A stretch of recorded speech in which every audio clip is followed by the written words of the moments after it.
Ayun, so good evening guys. Ngayon po ay Monday, November 17, 2025. Lakas ng sipa ng index natin. So nag-up tayo ng 3.49%. So balik tayo sa 5,779.12. Kailan net for resale pa rin tayo ng 171.2 million.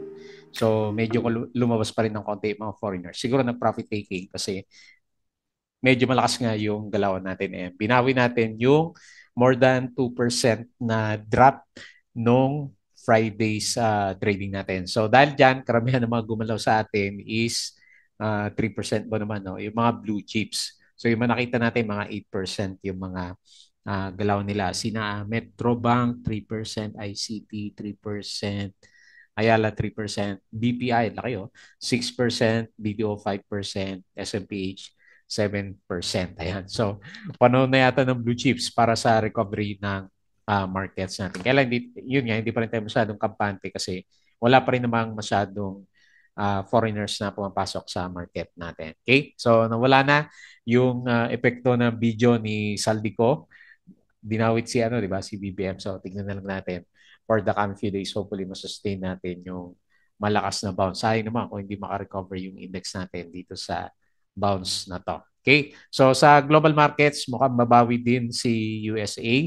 So nung Friday, malakas yung drop nila. Pero si Europe, yung mga European stocks natin, yung index nila is mapula pa rin. Tapos sa Asia markets, medyo bumawi na yung majority ng Asian stocks. Meron pa rin mapula sa Asian markets. Sa crypto naman, hindi pa rin gumagalaw, no? Nasa baba pa rin. So 95K pa rin si Bitcoin natin. Ayan. So hopefully mag-bounce. Namulot tayo ng ano ng weekends sa mga cryptos kasi malakas yung ano malakas yung drop nila, di ba? So nag-expect tayo na kahit pa paano is may konting bounce. Okay, so ito yung ating mga trending stocks for today. Ayan, dami, puro 8%. Yung nakita natin. So plus, so bumalik yung drop natin na 8%. Nag-up siya ng 8.01%.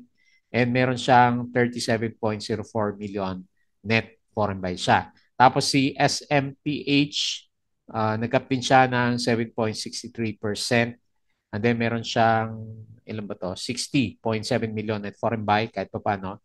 Tapos si Converge, nag-bounce din siya. So 6.23%. So makita yung mga big caps yung inuna natin. Kailan net foreign sales Converge ng 10.9 million. Si PhilWeb, ito yung pinakauna sa winners natin. So Web 8.46% na merong volume. So nag-up din siya ng, and then meron din siya net foreign buy ng 8.86 million. Surpass, umakyat So nag-up siya ng 8.07%. So mukhang nakatulong yung sentiment sa restructuring niya, minus 4.9K net foreign sale. And then si IMI, nag-bounce din siya na 6.56%. So marami pa yung gumalaw ng mga blue chips at saka stocks natin. So hindi natin malagay lahat. Pero yung pinaka tinamaan ngayon sa mga stocks natin is si Haven, si Villar stocks natin kasi flooring na naman. So sinusukat-sukat ko siya kanina, halos o more than 60% na yung drop niya. So grabe kasi i-re-evaluate daw yung yung mga assets niya kung magkano yung yung value kasi trillion pa naman naging billion na lang yung equivalent niya. So si SEC sabi niya hindi, re-evaluate niya yung mga assets niyo kaya bumabagsak yung yung value ng mga billiard stocks. Naku, kawawa naman yung mga nasa hidden stocks natin kasi syempre bago mag-recover yon medyo matagal ulit yun. Okay? So disclaimer pa rin sa mga bago sa channel natin as usual, yung ating review is for education purposes lang po yan. So wag mong gagamitin to as a reason para mag-buy, sell, or hold ng stocks. Meron po kasing risk na involved sa market. Due diligence na lang po kung anong stocks yung gusto yung bilhin. And then follow mo lang po ako dito sa ating Palawi Trader Crypto to. Rather, Palawi Trader, subscribe ka lang para updated ka sa reviews natin or kung gusto mo, join ka dito sa trading group naman natin. Ayan. So, nagbenta ka na ba noong Friday? Ayan, nakaka-tempt magbenta noong Friday. So, sa mga nakasubscribe, maraming salamat po sa usual viewers. Hopefully, magandang view natin ngayon. Company reviews, hindi ko napansin si Maynilad Silipin natin mamaya. Profit or loss sa mga sample trades natin sa market. Basic indicators, technical analysis, fundamentals, yung mga risk management, PSC, stock market studies, yung mga learnings po natin sa market. And follow mo din po ako dito sa ating Palawi Trader Crypto ko to para sa mga cryptos naman natin. Ayan. So, sinubukan natin mag-trade over the weekend. Sige natin kung umakyat yung mga alaga natin doon. Tapos sa social media, Facebook account na Plawi Trader para updated ka sa post natin or dito sa Facebook page natin. Budagi Pick, yung mga articles natin sa local market. So, double check mo na po yan. Tapos sa Twitter, ayan, may nakita na tayong summary ni Philippine Stock Exchange. Maaga siya naglabas ngayon. Ha? Okay. So, sino ba yung pinakamalakas? Okay, finance. So nag si finance na 4.73% followed by property 4.15%. Pinakamahina pala yung mining natin, no? Negative 0.3%. Ayan, bawi naman yung ibang alaga natin, syempre. So net foreign sale 171 million. So 'di ba nung last na review natin, sabi natin 400 million lang yung net foreign sale nung Thursday yata yun. Tapos nung pagdating ng Friday, ang laki pa rin naman ng drop kahit na konti lang yung net foreign sale. Kaya hindi tayo kampante hanggat wala tayong nakikita na net foreign buy dito sa market. Hopefully, may bounce naman siya kahit paano bago mag-retest sa mga support ulit. Okay, so foreign funds bought, AUB, BDO, PNP. Hanapan pa tayo ng mga bargain stocks. ASN, FPH, Meralco, RFM, Costco, JT Cap, GGS, Ali Erich, Crit, Globetel, Cebu, ICT Mac, STI Plus Web, SI Wilcon, Nickel, at saka si OGP. Foreign funds sold, BPI, China Bank, Metrobank, AP, Manila Water, Maynilad, CNPF, DNL, Emperador Tech, AC, Avoites, DMC, Double Dragon, Fieldrich, MRC, Converge, Bloom, Pure Gold, Robinsons Retail, EPX, ATFNI, at saka CPX. So, binenta yung majority ng mga mining stocks natin. Ba't nadoble yung ano ko? Ayan. So, ito yata yung ano eh. Okay, undo natin to. Ayan, parang late na yun. Okay, so corporate highlights. Ayala Corporation, profit naman siya na 36%. Kaya nga sabi natin, debt minus 17%. Kaya sabi natin, bakit ano, ang lakas ng drop. Ayan, E-REITs, 39%. So, maraming undervalued na stocks. ASEN, malakas din si ASEN eh. So, 80 billion, 2026 CAPEX focus on APEC. APEC renewable energy. Okay. So ito yung galawan ng mga blue chips natin. So based dito sa galaw na to, ang namula lang si URC, negative 0.92. Malit lang. And then San Miguel Corporation, negative 0.37. And then majority, ang laki naman ng bounce ng mga stocks natin dito. So nauna si Plus, 8%, followed by SMPH, 7.6, ASEN, 6.93, Converge, 6.23, tapos yung mga banks, BPI 6%, BDO 5.88%. So ang dami na. Hopefully, meron kang hawak na blue chips o hindi ka napakat kasi sayang yan. Laki ng ano, galawan. So Recto concedes economy seem to grow below 5% in 2025. So yun, corruption pa rin naman yung pinaka reason natin. Okay? So share buyback, SM, MEG, BRN, SMPH, at saka si OPM. Philippine Stock Index rises 169 points plus 3.05%. So wala siyang sinabi na catalyst. So SEC revokes license of Bilyar Land Appraiser. Ayan, nako, kawawa naman yung ano, yung negosyo no, na overvalued pala yung mga ano, yung mga assets ni Bilyar. Crypto related shares in Asia slump Monday. So mahina pa rin yung ano, yung cryptos natin. CREC profit rises to 966 million at nung alas 12, marami talaga yung ano, yung umaga pa lang ba mataas na yung malakas na yung isipan ng ano ng index natin eh. GT Cap, BDO, BPI yung mga nangunguna. So umabol lang si Plus nung second half ng trading natin. CPG, First Ads Mindanao Development. Okay? Bakit 1:41 AM? Baka PM to. Umabot pala tayo ng ano, 3.66%. Sino yung pinakamataas yung sa peak natin? Si Plus. Umabot pala 9% si Plus. Oh. Tapos 7% si ano, SMPH pa rin natin. Okay? Ganda ng market, no? So ito yung galawan ng mga big caps, CNPF at saka San Miguel yung ano, namumula. So SEC urged to probe Meralco books over dividend payout issues and regulatory refunds. Okay, conglomerates, ayan na yung kanina. Tapos MPI, Revisiting MPTC Divestment, LRMC, in discussion with DOTR on LRT1 concession. So ito yung mga upcoming dividends natin, November 17 to 21 yung mga ex-date niya. So marami And double check nyo na lang. Andito ba yung mga reviews natin? So yung mga, sino ba dito mga, si OGP meron siya ulit. Okay, hopefully maging maganda si OGP. All day March has swung into the red in the first 9 months of 2025. Mainit kay bilyonaryo si Villar Stocks. Ghost month or ghost project drag, SSI 9-month profits falls nearly 50%. Okay, so PSE, ano yung kanina? Okay, so nag-bottom na ba? We'll know that in the next 7 trading days. DMC, 3 billion Palawan plant expansion. Petron, 4.42 billion Q3 profit. Nickel supported by steady nickel and coal prices. PLDT, maganda rin yung galaw niya, di ba? Last week. Okay. SAC, ito, has revoked Villar's land, yung third party, appraiser, accreditation, and or the subsidiaries to submit new appraisal reports. Ayan. So, kaya bumabagsak si Haven natin. Okay? So, mainit yung mga bilyar stocks. Meron ka bang hawak? So, medyo kawawa sila ngayon as of this time. Kasi, mainit sila sa SEC. Okay. So, patalsas ulit yung ating Patreon channel. So, mga gusto ng guide sa trade sa Philippine markets, double check na lang pa. Okay? So, punta tayo dito sa index. Ganda ng kandila, no? Hindi ba to pinitik sa 5-minute chart? May konting pitik din siya. Ganun din naman nung uli. May konting pitik din sa pag-drop. Ayan. Hopefully, na-shake out na yung mga gusto mo shake out o yung mga pwedeng mo shake out o bullish engulfing candle naman after ng bearish engulfing nag-bullish engulfing candle. So pero kailan mahirap pagtiwalaan yung index natin, di ba? So ang sabi natin is 5.4 from last week. Pwede rin naman itaas natin para good vibes ng konti kahit paano yung reviews natin.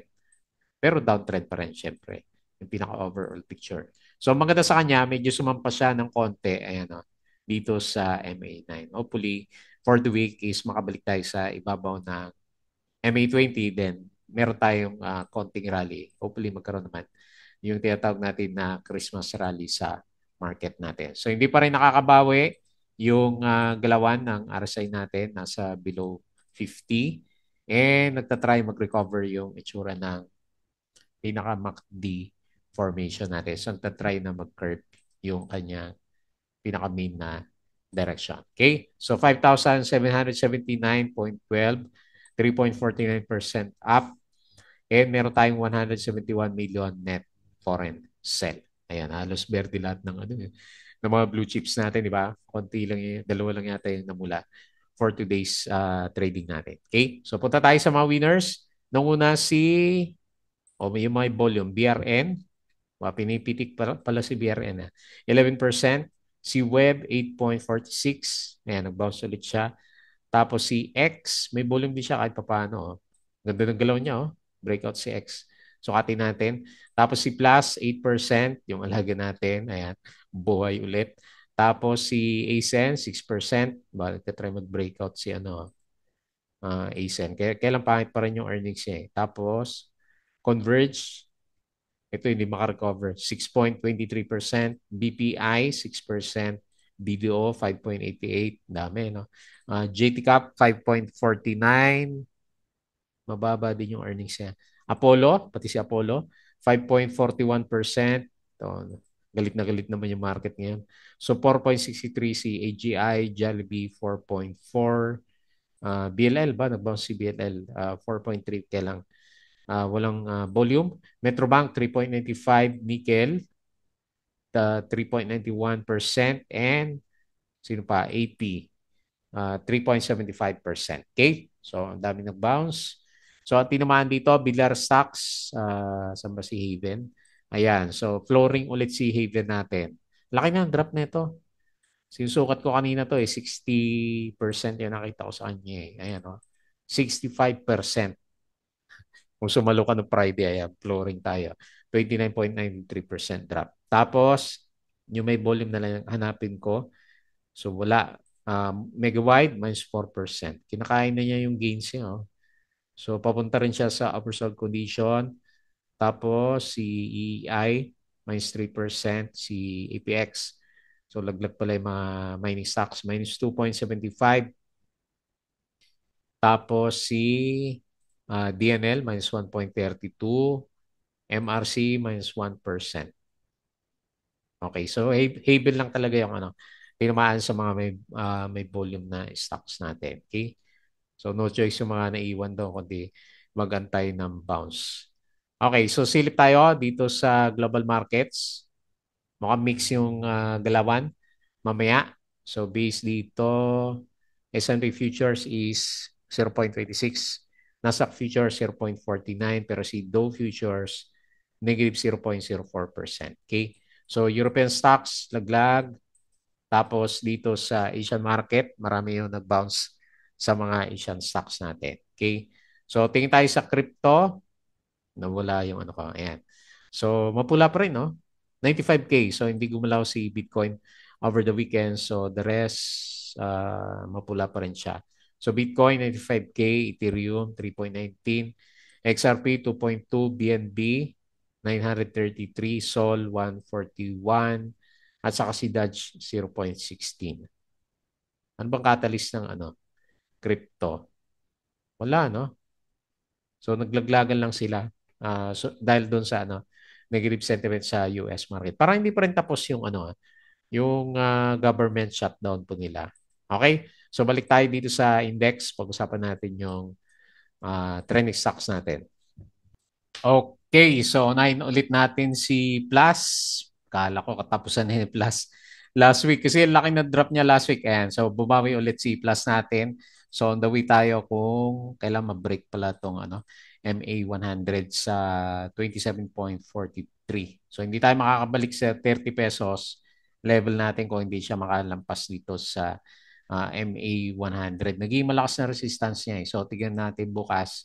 Hopefully, hindi siya dito lang sa trading range natin from 18 pesos papunta dito sa 27 no, na trading range natin. So, nag-close tayo 26.3. So, up siya ng 8% and 37.04 million net foreign buy. Hindi natin makita yung, ano, yung volume ni Plus. So, ang nakita ko lang sa kanya, maganda yung RSI natin.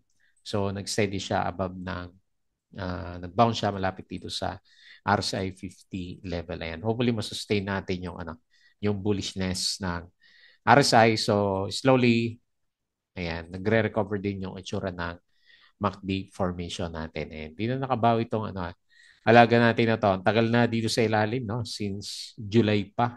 So, ilang buwan na, 5 buwan, halos 5 months ng ano, 4 months. Si Plus dito sa bandang ilalim. Okay? So, sentiment na market ang nagpagalaw. So, wala tayong makita dyan na individual reason. Next, SMPH. So, mga big caps yung unahin natin. Ayan. Finally, nag-bounce si SMPH. So, nagkaroon siya ng temporary bottom dito sa 19.4. Ewan ko lang bukas, no? Kasi net foreign sale pala siya, oh, 60.75. Mali yata yung basa ko kanina. Net foreign buy ng basa ko. So, 60.75 million net foreign sale pala siya. So, anyway, tingnan natin bukas. Nag-close siya 20.45. Ano ba average natin dito last time?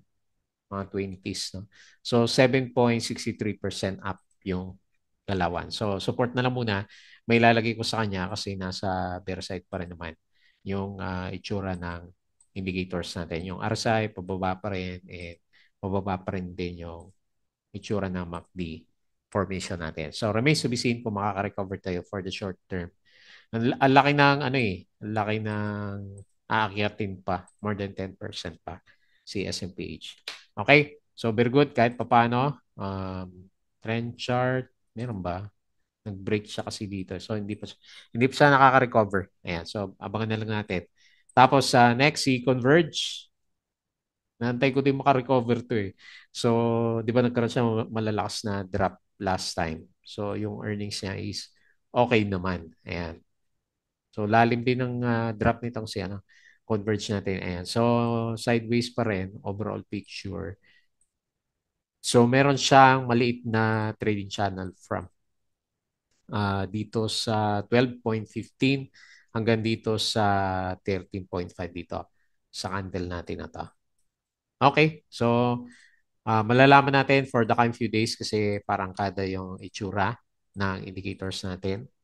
So RSI niya is slightly above lang dito sa 50 levels natin. So hindi pa malinaw kung magbe-breakout siya. Nag-sideways lang siya and then bumawi lang siya for today's trading natin. So nag-close siya 12.96. So malaki din yung bounce 6.23% pero 10.92 million net foreign sell. Next, PhilWeb. So natuloy na yung bounce. So kala ko be-breakdown na naman to si ano, PhilWeb natin. Ayan. So nagkaroon siya ng retest. Si Tap, hindi ko na nakita si Tap saglit. Kasi naalala ko yung ano yung itsura niya. Silipin lang natin si Tap. Ayan so nagbabounce pa rin naman siya. So balik tayo kay Web.